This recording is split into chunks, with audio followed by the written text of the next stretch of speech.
Hello and welcome. My name's Dr. Vicki Haspels. I'm the Conscious Mystic, and welcome to the weekly forecast for week commencing October 21st, 2024. Each week, I like to bring to you the Wisdom of the Tarot, my deck, the Mythic Tarot, and messages from Spirit, bringing through information and guidance for the week ahead. And each month, from now on, I'll be introducing a new tarot spread, and this month it is the Celtic Cross. So that means I choose 10 cards, and then I'll explain the cards as we go, what that position means. So let's look at the week ahead. Let's begin. Now, I've chosen the 10 cards already, so we don't have to, I don't have to bore you with me shuffling and pulling them out. So the first card we're looking at is the position of the inquirer. Here we have the Seven of Cups.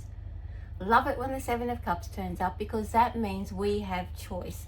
That means the person who is making the inquiry is facing a decision about what they'd like to do. The best part about the Seven of Cups is that it means that there is choice. I like to think of it as a smorgasbord. That means that there are a number of options available of a path that we could go down. It's just a matter of making that choice. Sometimes that excess of choice, because there is a smorgasbord, can be a little bit overwhelming at times as well. So it's really about trying something. If it doesn't work, trying something else. So there would be a number of options on the table, and that this position means that you would know what that means, or what that means for you. So this means looking at what your options are, because there's something that's in front of you that is an option that will actually work for you. So the second card we're looking at is the crossing card, the blocking card. What is it that's preventing us from actualizing that first card, or at least moving through whatever it is that's holding us back? Oh, here we have 10 of Cups. 10 of Cups is the contentment card. So looking at it as a blocking card, we are trying too hard to be perfect. The blocking card means we're trying to make a decision about what's going to give us the most amount of comfort and ease, and like falling into something, we're trying to work it out straight away. Whereas the Seven of Cups asks us to try everything. So what is that saying? Don't let the idea of perfection get in the road of just having a go. I know that I just mucked that up, but you know what I mean. It means that we're looking for perfection before we actually take a step. We can't work that out until we try. So it's sort of that, there's a bit of a paradox that's going on. So now we know what's sort of blocking us from taking that step into trying some things out. We're going to have a look at what we know about ourselves. This next card is the conscious self. What do we understand about our position and where we are in the world? The Justice card. Oh, let's get that in focus. The Justice card. Look in the context. I always think about the Justice card as boundaries. Here we have it again, black and white.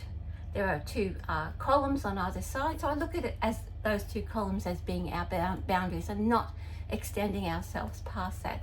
So our conscious self knows that if we extend ourselves beyond our boundaries, or what we are capable of doing, I feel that we might overstretch ourselves, or perhaps in the past we have done that and overstretched ourselves and gone beyond what actually aligns with ourself. So we're coming from a position of trying to be perfect, choose a direction, with the idea that we want to make sure that it lines up with who we are, because we already know that we have in the past extended ourselves beyond our boundaries and it hasn't actually worked. So it's a very tricky sort of balancing act going on there. Let's look at the unconscious self. Now this is the unconscious driver, something that's probably been compelling us for our whole life or lifetimes. And oftentimes we don't really understand that this driver, or this unconscious self, has an effect on the current situation. So it's really interesting to look at this and understand that, and it can be completely separate from these cards that we already know about ourselves. So here we have the High Priestess. So unconsciously or subconsciously, our intuition is at play. This is that part of us where it's about trusting our intuition, not our instincts.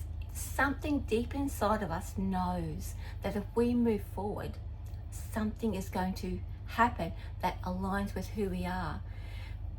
It's interesting that the High Priestess, which isn't the subconscious card or the intuition card, is sitting in the subconscious.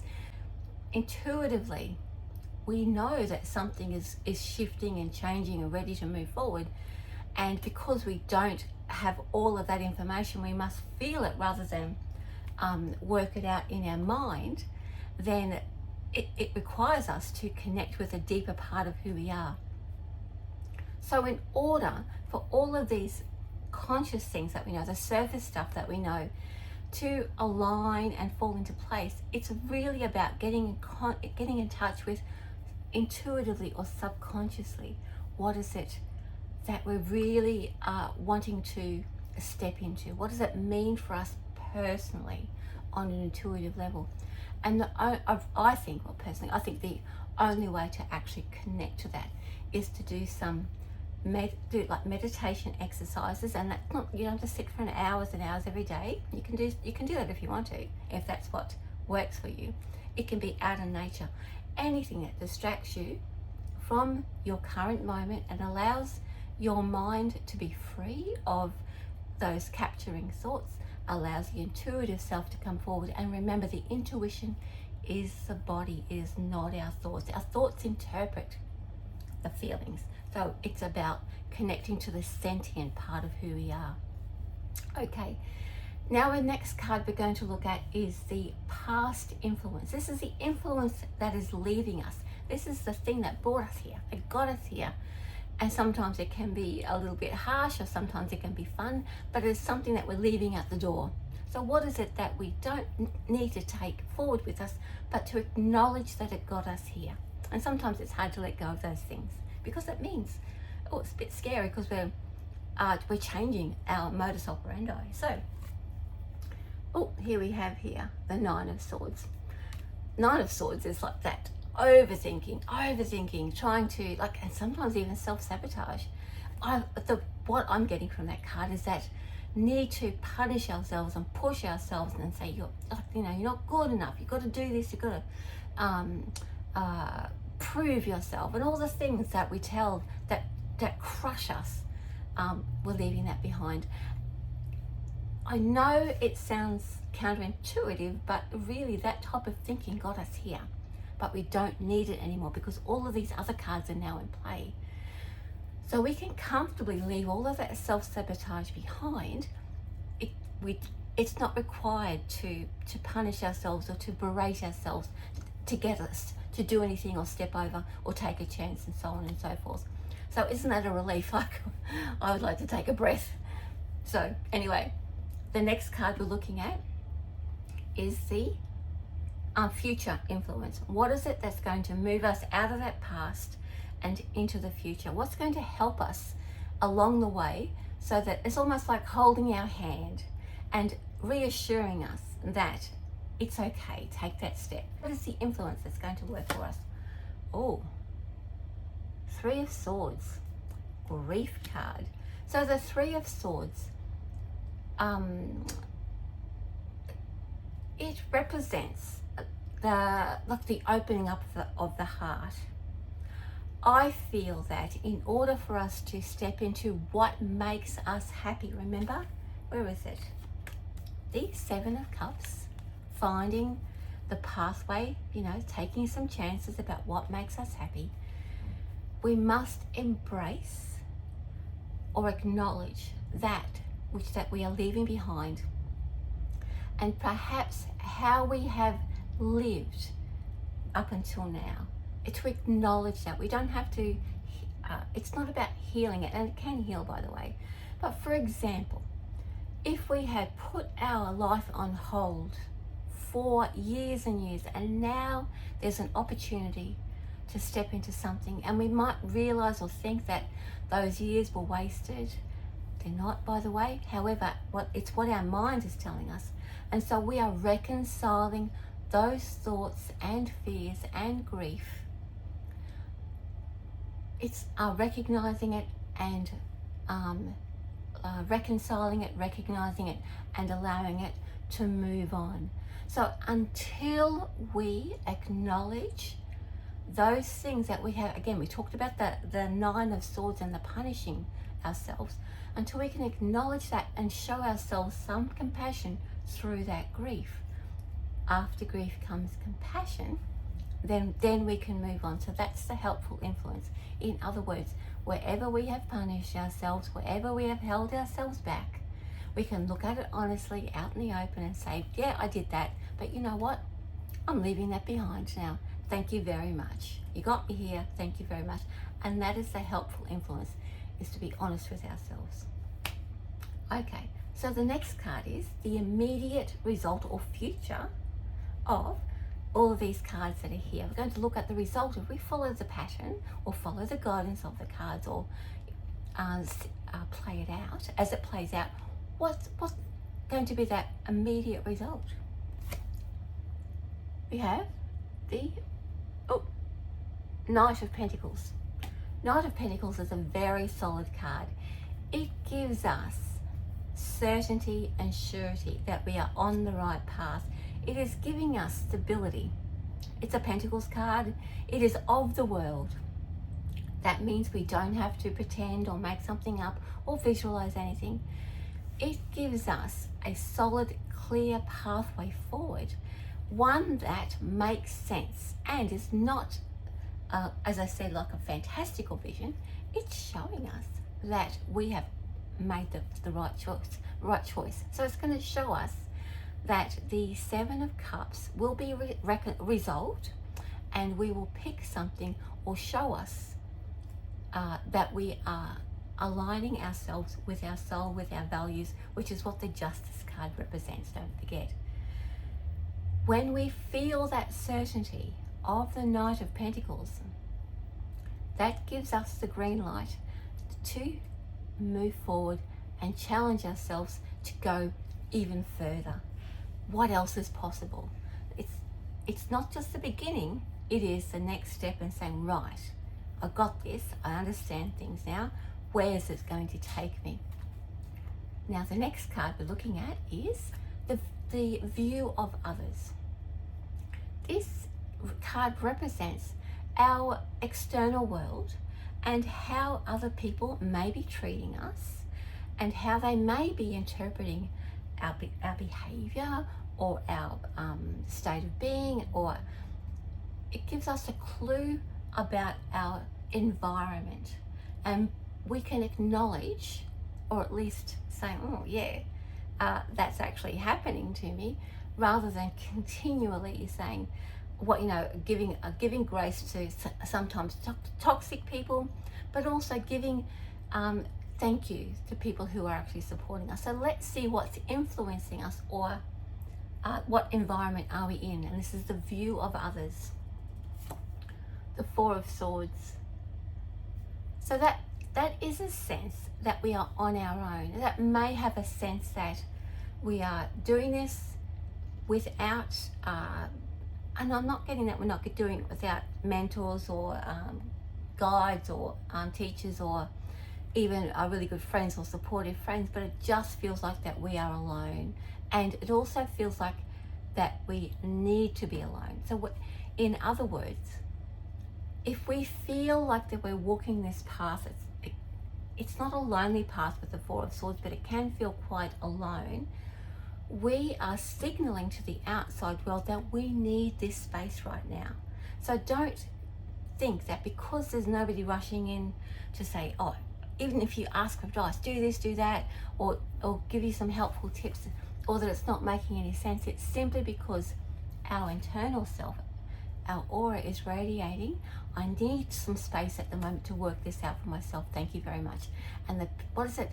The people that mind don't matter, and the people that matter don't mind. So allow yourself some grace to work it out and not to try and involve other people or to listen with us. Somebody saying, well, you're not paying any attention to me. This is alone time now. And it's okay. So the next card we're looking at is hopes and fears. Oftentimes this card represents the existential feeling of what this is all about. Soul purpose or soul journey, sometimes our karmic journey. It is the existential part of what's going on. What is it that really is playing out? I like to think that sometimes this is about our past life, or our, as I said, our karmic contract, and this is playing out throughout this this whole spread. So here we have the Six of Wands. This is a desire, or to at least be like an authority on something, or to be recognized for something that we're good at. We and maybe in the past have been behind closed doors, or played second best, or all those things, sort of played small existentially, or as a soul purpose or a karmic contract. We are looking to bring those skills out into the open. This is at the moment, and these cards are saying that this is the way to achieve that, to fulfill that karmic contract or that past life healing, is to play this out, find out what it is that we love to do, allow ourselves some grace, let go of that self-sabotage, and recognize where we have been pulling ourselves down and be okay with it. Then we can move forward, and we will close a book on something, and we will feel like that we've let something go and feel free to explore whatever it is that we'd like to try. Now, so the last card is the possible future. So where is all of this heading? Where is this going to take us? And I say possible. Don't forget, free will is still involved. However, we can probably recognize what the outcome will be just based on the actions that we take. And here we have the Page of Wands. All of this, following our heart of the Seven of Cups and aligning it with our values, getting in contact with our intuitive self. The Page of Wands represents opening up the creative self. I think, looking at this, that we have repressed ourselves so much that now it is time to let our light shine. The Page of Wands represents nearly the beginning of the journey. It's like the opening up. It's like, oh, I didn't even know I could do that. So it's about taking a chance, seeing what we're capable of doing, and then that opens up the next chapter of the journey. The creative self is released and allowed to express itself, and we can go, oh, I didn't even know that this was possible. And we're doing that because the Six of Wands wants us to recognize our mastery. Where is it that we are expert level or an authority on something? So follow your heart, allow yourself to heal from those old self-sabotage wounds, face them honestly and say, this is who I am, compassion for the self, and just see how that plays out. Allow yourself some grace, some time out to work out who you are and how that's going to help. And that means that you may feel a little bit sort of alone. That's fine. Look where it's going to take you. It's going to unlock that creativity. And once that's unlocked, oh, you just don't know what's going to happen. Creativity is so much fun. It can be a bit all over the place, but it's so much fun once it's unlocked. Everything will just go, oh, bright and shiny. Everything is bright and shiny. Okay, so that is the weekly forecast for this week. Week commencing, October 21st, 2024. If you would like to have an explainer of this spread, I have an explainer video on my YouTube channel as well, just to see, so you can have a play around with it yourself. But otherwise, thank you so much for joining me. My name is Dr. Vicki Haspels. I'm the Conscious Mystic. Much love from me, and see you next week. Bye.